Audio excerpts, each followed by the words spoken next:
Hello guys, welcome to BUYP Technology. In this video, we will see how to create a purchase invoice in our Service4 software. Click Purchase menu, navigate to Purchase Invoice, click Create Invoice.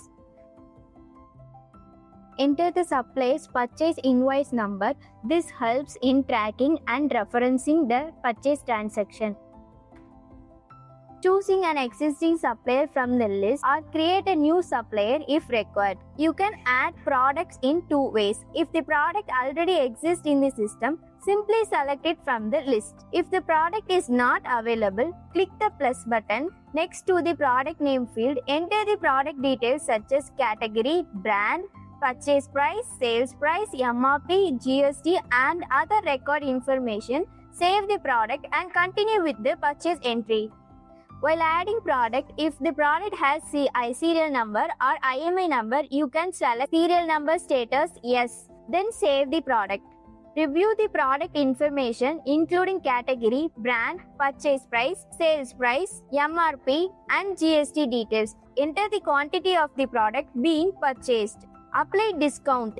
Enter your discount percentage or discount amount for the selected product if applicable. Click plus button to add the product to the invoice. If the selected product is configured with the serial number or IMEI tracking, a pop-up window will automatically appear.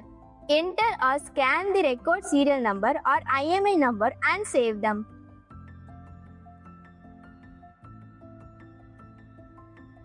Once completed, the product will be added to the invoice list. Repeat the same process to add additional products. Verify the added products, quantities, prices, discounts, taxes and serial numbers if applicable.